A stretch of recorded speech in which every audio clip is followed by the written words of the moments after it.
Eu vou falar agora, né, das toxicidades dermatológicas desses novos tratamentos para o melanoma. Eu não tenho conflitos de interesse para essa apresentação. Ninguém tem dúvida que, nos últimos anos, o arsenal terapêutico contra o melanoma avançado sofreu uma revolução com o desenvolvimento das terapias-alvo e da imunoterapia, que mudaram a história do melanoma, né, aumentando a sobrevida dos pacientes naquele que respondem. Entretanto, a toxicidade dermatológica é muito frequente e acomete a grande maioria dos pacientes. Vamos começar com a terapia-alvo, que para melanoma é representada pelos inibidores do BRAF e inibidores do MEK. O que é a terapia-alvo? A terapia-alvo é um conjunto de moléculas que interferem com a função de receptores de membrana e proteínas intracelulares que são responsáveis pelo crescimento e desenvolvimento normal da célula. Os inibidores do BRAF, o dabrafenib e o vemurafenib, e os inibidores do MEK, trametinib e cobimetinib, atuam na via da MAP-quinase, que é uma via de proliferação celular, bloqueando, portanto, mecanismos importantes da carcinogênese. Em relação à toxicidade cutânea dos inibidores do BRAF, essa toxicidade pode ser dividida de forma didática em toxicidade inflamatória e toxicidade tumoral. Dentre as principais reações inflamatórias, nós observamos a fotossensibilidade, os diversos tipos de erupções cutâneas, a ceratodermia palmoplantar e a paniculite, que eu acabei de falar. Os efeitos tumorais são representados pelas proliferações queratinocíticas e melanocíticas. Vamos começar pela fotossensibilidade, que é muito comum, né? Foi relatada em um pouco mais da metade dos pacientes, principalmente com o uso do vemurafenib. Ela está relacionada com uma redução da dose eritematosa mínima à exposição a UVA e se caracteriza pelo surgimento dessas placas eritematosas confinadas nas áreas expostas ao sol. Vocês podem observar que aqui na alça da blusa, né, aonde passa a tira da sandália, a pele está polpada. Essas placas, né, podem ser acompanhadas por sensação de queimação e ter bolha também nos casos mais graves. Pode aparecer minutos até 24 horas após a exposição ao sol. Por isso, os pacientes devem ser orientados a evitar a exposição solar, mesmo nos dias nublados e através de janelas de vidro, porque o UVA ultrapassa o vidro, né? E, claro, fazer proteção solar adequada através do uso de roupas, preferencialmente com proteção solar e filtros solares com espectro de proteção contra o UVA. O tratamento, quando necessário, deve ser feito com corticóide tópico associado ao creme hidratante, que a gente pode misturar para aumentar a espalhabilidade do corticóide, diminuir a dose, né? E melhorar o paciente mais rápido. Também foi descrito uma radiodermatite aguda mais grave naqueles pacientes que fizeram um tratamento concomitante de radioterapia fracionada convencional com o inibidor do BRAF. Foi relatada uma radiodermatite aguda, grau 2 ou superior, em 44% dos pacientes que fizeram um tratamento combinado, contra apenas 8% dos pacientes que fizeram radioterapia isolada. Esse efeito é pior com o vemurafenib do que com o dabrafenib, até porque, né, foi demonstrado em testes laboratoriais que há um aumento das quebras cromossômicas com a radiação, com o uso do vemurafenib, e mesmo quando o vemurafenib era substituído pelo dabrafenib antes de começar a radioterapia, do que naquelas células que foram expostas somente ao dabrafenib. Essas reações são assustadoras, né? Mas nos relatos não foi descrita nenhuma sequela grave no segmento desses pacientes. Em relação às erupções cutâneas dos inibidores do BRAF, nas primeiras publicações que falavam, né, dessas toxicidades dos inibidores do BRAF, as erupções cutâneas eram colocadas de uma forma muito genérica como rash cutâneo. Atualmente há uma tendência em classificá-las de forma mais específica em erupção maculopapulosa, erupção tipo ceratose pilar, as dermatoses acantolíticas e as reações cutâneas graves. A erupção maculopapular, ela é a mais precoce. O paciente começa a usar o inibidor do BRAF cerca de 2, 3 semanas depois. Se ele tiver que abrir um quadro como esse, é o tempo que as lesões aparecem. São placas eritematosas que são bastante difusas e são muito pruriginosas. Vocês podem observar nessas primeiras 2 fotos da mesma paciente que ela está cheia de escoriação por conta da coçadura. Essa erupção também pode ser acompanhada por descamação e, obviamente, o tratamento depende do grau de acometimento, né, que varia, a gravidade varia com a extensão de superfície corporal acometida, o quanto essa erupção impacta na qualidade de vida, nas atividades diárias, mas, em geral, os pacientes respondem bem ao uso de creme hidratante, corticóide tópico e antihistamínico. Mais uma vez, eu gosto muito de misturar em partes iguais o corticóide tópico com o creme hidratante para reduzir a potência do corticóide, né? Quando dá, porque às vezes a gente tem que usar um corticóide mais forte mesmo. Nos casos que não tem resposta com esse tratamento habitual, ou então aqueles casos muito extensos, é necessário a gente conversar com um oncologista, né, para ver se não é possível uma interrupção, nem que seja temporária, do inibidor do BRAF e começar um corticoide via oral. A erupção tipo ceratose pilar é menos frequente. Na verdade, não é tão menos frequente, não. Ela é bem frequente também, acomete 1/3 dos pacientes, mas a diferença é que ela é mais tardia e ela é mais permanente. A erupção maculopapulosa a gente trata, desaparece, geralmente o paciente não apresenta de novo esse efeito, ou se apresentar, vai apresentar um quadro mais brando do que na primeira vez. Aqui, né, essas lesões a gente não consegue melhor enquanto o paciente estiver tratando. E ela é caracterizada por essas micropápulas foliculares, né, com um plug de ceratina que dão mais pereza na pele. Diferente da ceratose pilar comum, que aparece mais na parte posterior dos braços, a ceratose pilar dos inibidores do BRAF aparece principalmente no tronco, pegando a axila e nos membros inferiores, acometendo os glúteos. O tratamento geralmente não é necessário, mas se o paciente se queixar de uma aspereza na pele, né, um incômodo, até por conta que isso aqui pode coçar, a gente pode fazer creme hidratante associado a agente ceratolítico, pode fazer uma ureia 20%, e nesses casos que eu falei mais inflamatórios, né, pode associar também um curso rápido de corticóide tópico. A erupção tipo doença de Grover é caracterizada por uma eclosão dessas pápulas ceratósicas, né, no tronco e nos membros superiores, que são muito pruriginosas. É assim denominada porque tanto a clínica quanto a patologia é muito semelhante à doença de Grover verdadeira.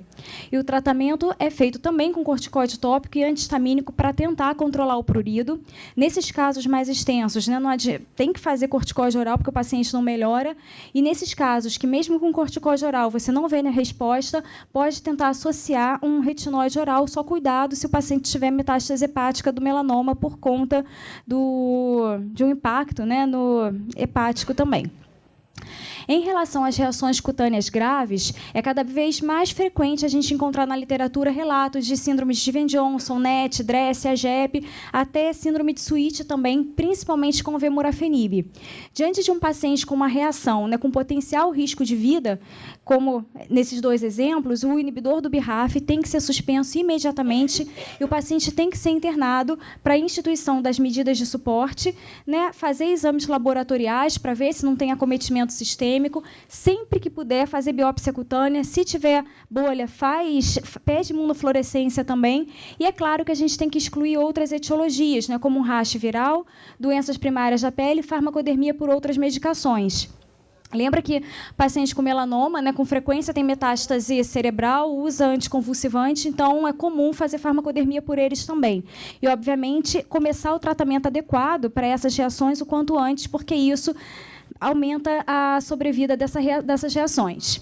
A ceratodermia palmo-plantar também foi descrita com os inibidores do BRAF e é caracterizada por essas placas amareladas hiperceratóticas localizadas principalmente nas áreas de maior atrito ou pressão. Podem ser um pouquinho dolorosas no início, mas depois o paciente geralmente para de se queixar e também é bem mais frequente com o vemurafenib do que com o dabrafenib. O tratamento, quando necessário, é feito com creme hidratante associado a agente queratolítico, mas nessa área, né, palmo-plantar, que a pele é mais grossa, pode fazer uma ureia 30%, 40%, pode até associar um ácido salicílico também. E naqueles casos mais inflamatórios, né, com bolha, que não é tão comum com o inibidor do BRAF, a gente vê mais com o inibidor multiquinase. Vocês podem associar um corticóide tópico de alta potência. A paniculite tipo eritema nodoso, né, eu vou falar mais rapidamente, que já foi bem explorada, é caracterizada por esses nódulos, né, palpáveis, dolorosos, principalmente nos membros, e ela é associada principalmente com o vemurafenib quando utilizado de forma isolada. O tratamento consiste basicamente no repouso, né, e na elevação do membro acometido, principalmente nesses quadros mais localizados, mas pacientes com quadro tão extenso como esse, não adianta fazer só a alteração de comportamento, né? Tem que associar também uma medicação oral. Esse slide é para dar uma resumida nessas principais alterações inflamatórias associadas aos inibidores do BRAF, quanto ao diagnóstico e ao manejo. Então, se a gente estiver diante de um paciente com eritema que aparece minutos após a fotoexposição, a gente tem que pensar na fotossensibilidade. Um paciente que aparece com pápulas eritematoidescamativas muito pruriginosas, lembrar da doença de Grover. Placas hiperceratóticas amareladas, principalmente na região palmo-plantar, lembrar da ceratodermia. Nódulos dolorosos nos membros inferiores, provavelmente é uma paniculite. E aqueles pacientes que cursam com eritema generalizado, com febre, podendo ter artrite. Se tiver eosinofilia e acometimento sistêmico, lembrem da adresse. Se tiver neutrofilia e dor, a palpação das lesões, lembrem da síndrome de Sweet. Em relação aos efeitos tumorais dos inibidores do BRAF, a fisiopatologia ainda não está assim, completamente esclarecida, mas acredita-se que esteja relacionada com a ativação paradoxal da via da MAP-quinase nos queratinócitos com BRAF selvagem através da sinalização via CRAF. A presença de um gatilho como a mutação pré-existente do RAS nos queratinócitos da pele fotoexposta é responsável pelo surgimento das neoplasias malignas. E quais são as principais neoplasias malignas que aparecem nesses pacientes? São o ceratacantoma e o carcinoma escamoso, sendo que o ceratacantoma é ainda mais frequente do que o SEC. Porém, o SEC nesses pacientes costuma ser mais diferenciado e menos agressivo do que aquele que aparece no contexto, né, de fotoexposição fora do tratamento com o inibidor do BRAF. Essas lesões costumam aparecer mais ou menos uns 2 meses após o início do inibidor do BRAF e a gente sempre deve preconizar a excisão e não é necessário interromper o tratamento. Em relação às proliferações queratinocíticas benignas, as principais são as ceratoses verrucosas e as ceratoses actínicas, que a gente sabe que não são tão benignas assim, mas ninguém tem dúvida que o potencial de agressividade é muito menor. Elas são bem mais frequentes e, geralmente, elas aparecem de forma eruptiva, como vocês podem ver na área, aqui nessa região inframamária dessa paciente que estava fazendo vemurafenib. Nesse caso, a gente pode fazer, né, um tratamento menos agressivo, como crioterapia, tratamento tópico, porque são muitas lesões. Nas lesões que a gente suspeitar de uma lesão mais agressiva, e sim biopsia. Em relação ao aumento das lesões melanocíticas, embora não seja um efeito tão frequente dos inibidores do BRAF, é um dos efeitos mais preocupantes, né? E o que a gente observa? Tanto um aumento do número de nervos, como também hiperpigmentação e crescimento dos nervos antigos. Essas alterações das lesões melanocíticas começam a aparecer 1 mês depois do início do tratamento e todos esses pacientes devem ser submetidos ao monitoramento clínico e dermatoscópico frequente. Por quê? Se, por acaso, alguma dessas lesões modificarem, como essa daqui, que apresentou, né, uma hiperpigmentação assimétrica, a gente consegue diagnosticar e retirar precocemente, até porque novos melanomas primários foram descritos em aproximadamente 2% dos pacientes em tratamento e tem até alguns relatos que falam de 15% e 20%. Outros efeitos cutâneos dos inibidores do BRAF são o ressecamento da pele, o surgimento do granuloma piogênico, que também deve ser biopsiado, porque faz diagnóstico diferencial com melanoma nodular amelanótico, o surgimento de cistos tipo milium, alterações capilares, tanto queda, como também, né, o que eu acho mais frequente, a mudança da textura, o cabelo fica mais crespo e mudança da tonalidade, que tende ao acinzentado. E eu queria também destacar essas lesões aftoides orais, que eu não encontrei relato do vemurafenib fazendo essas lesões. Você encontra lesões hiperceratóticas dentro da boca, mas a afta não. E eu tive 2 pacientes que começaram vemurafenib, 2, 3 semanas depois apareceram com essas lesões na língua.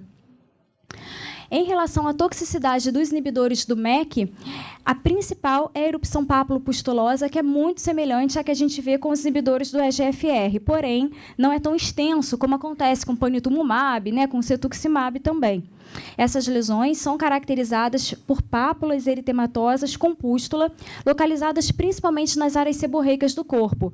E por serem muito semelhantes a uma acne vulgar, com frequência é confundida com a acne, mas a fisiopatologia é diferente e a gente não encontra comedão.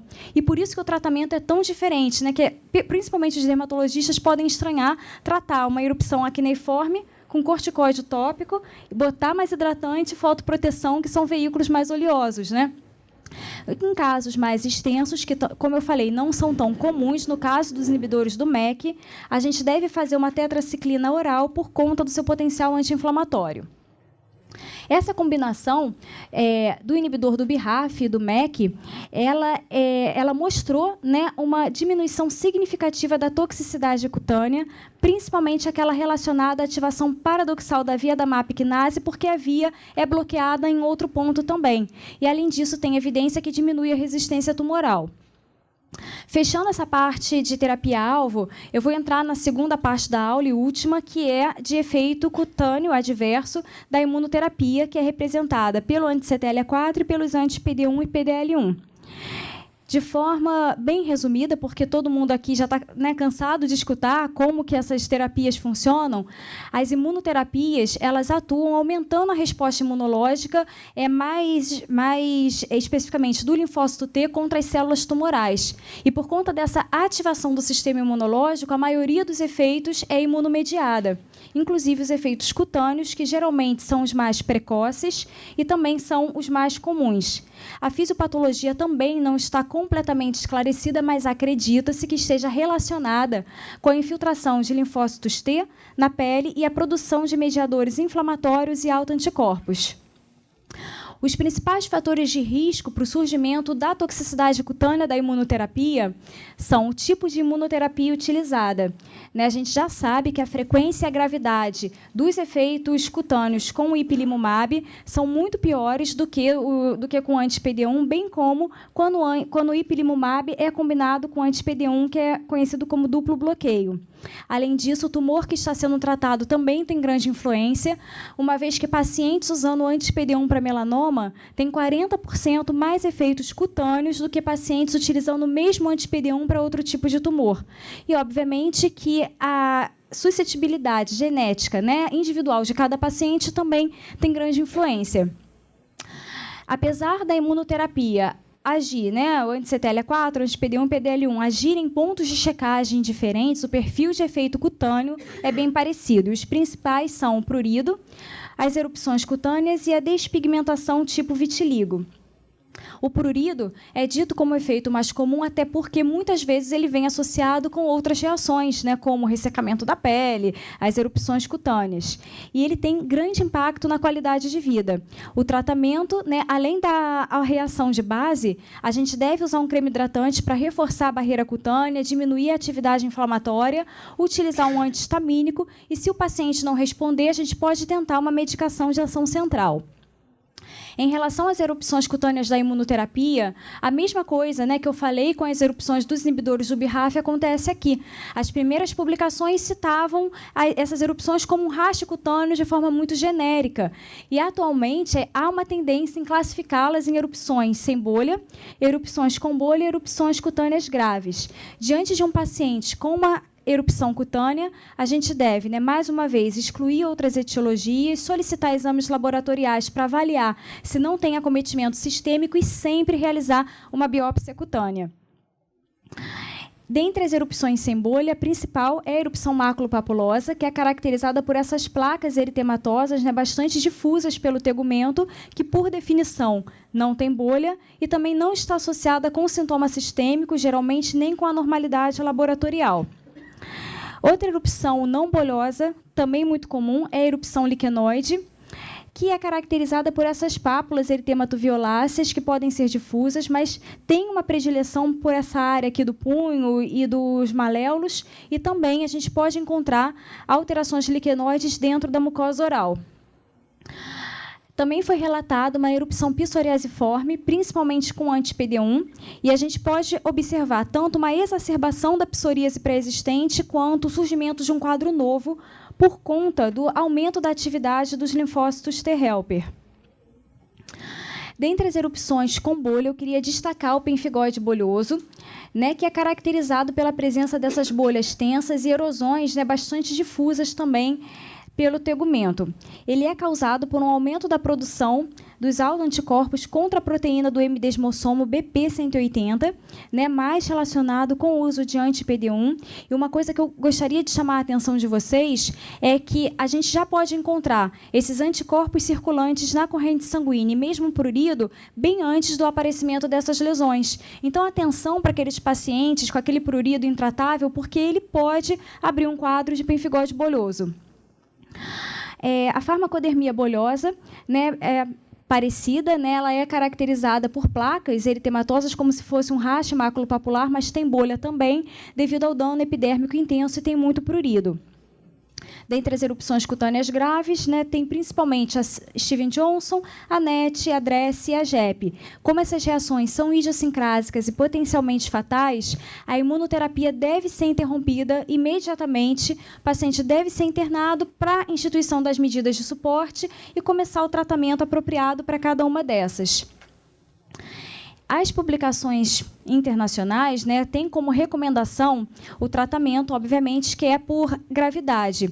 Nas reações mais brandas, né, onde o acometimento da superfície corporal não ultrapassa 10%, o tratamento sintomático com creme hidratante, corticoide tópico e antihistamínico oral geralmente é suficiente. Reações, né, grau 2 ou grau 3, onde a gente já observa uma maior proporção da superfície cutânea acometida, além do tratamento sintomático, pode ser necessário interromper a imunoterapia e começar um corticoide oral. Nas erupções mais graves, ou então que não tiveram resposta, né, com os tratamentos anteriores, tem que interromper a imunoterapia, talvez internar o paciente, avaliar aí a necessidade de um corticoide venoso e até o uso de outros imunossupressores. Essas recomendações internacionais não são muito diferentes do que recomendam as diretrizes brasileiras, né, para o manejo dessas toxicidades imunomediadas. A despigmentação tipo vitiligo é uma reação mais tardia que aparece meses após o início da imunoterapia. Ela é causada por uma reação cruzada das células T contra antígenos expressos no melanoma e nos melanócitos da pele normal. Esse vitiligo ele pode aparecer de forma generalizada ou então localizado sobre a área do melanoma primário ou de suas metástases. Além disso, os melanócitos foliculares também podem ser acometidos, levando à poliose. Mas, felizmente, foi relatado um melhor prognóstico, né, uma melhor resposta à imunoterapia nos pacientes que abrem um quadro de vitiligo. Outros efeitos cutâneos da imunoterapia são reações granulomatosas ao pigmento da tatuagem. Vocês podem perceber, né, uma elevação, né, essa lesão aqui, justamente em cima da tatuagem, ela ficou toda papulosa, mais vermelha também. O surgimento de lesões tipo rosácea, a exacerbação de qualquer doença autoimune pré-existente, não só cutânea, né, como de outros sistemas também. E o clareamento dos nervos pré-existentes, como vocês podem observar aqui na dermatoscopia seriada desse nervo desse paciente. E eu queria finalizar com esse artigo, né, que na época que ele foi publicado, né, todo mundo ficou um pouco animado, né, com essa reação. Foi uma pigmentação cutânea, dos cabelos, né, em pacientes utilizando anti-PD1 e anti-PDL1 para tratamento de câncer de pulmão. Os autores eles não souberam descrever bem por que isso acontecia, né? Eles, né, no artigo eles falam: será que tem uma diminuição de uma citocina que teria um efeito negativo na melanogênese ou justamente o contrário? Será que há um aumento de uma citocina com efeito positivo na melanogênese? Então, isso só mostra, né, que todos esses efeitos têm que ser muito melhor estudados. Eu acho que com essas várias combinações ainda tem muito efeito pela frente, a gente ainda vai se surpreender muito. Né? E, para concluir agora, de verdade, idealmente, todos os pacientes deveriam passar por uma avaliação dermatológica antes tanto do inibidor do BRAF quanto da imunoterapia, para que o dermatologista possa orientá-los, né, a fazer a hidratação correta, né, para melhorar a função da barreira da pele, fotoproteção para prevenção primária da fotossensibilidade e também identificar e tratar qualquer condição que possa facilitar o surgimento de uma reação cutânea. E, no caso mais específico dos inibidores do BRAF, o ideal é que o paciente seja submetido também a fotos de corpo inteiro, mais dermatoscopia seriada, né, dos nevos melanocíticos, por conta daquela possibilidade do surgimento de novos melanomas, uma vez por mês nos primeiros 3 meses e depois de 3 em 3 meses, até 6 meses após a suspensão do inibidor do BRAF. Esse acompanhamento aqui, posteriormente à interrupção, também acontece com a imunoterapia, porque, como, né, já foi falado aqui, esses efeitos imunomediados, eles não cessam, eles continuam, e o paciente pode te surpreender com o efeito cutâneo, né, depois da interrupção do tratamento. E esse acompanhamento multidisciplinar é muito interessante, acho que todo mundo ganha, né? Os profissionais de saúde trocam muito e a gente aprende um pouquinho mais das outras áreas e, principalmente, o maior beneficiário é o paciente, que não só tem um aumento da adesão ao tratamento, como também uma melhora da sua qualidade de vida. É isso. Muito obrigada.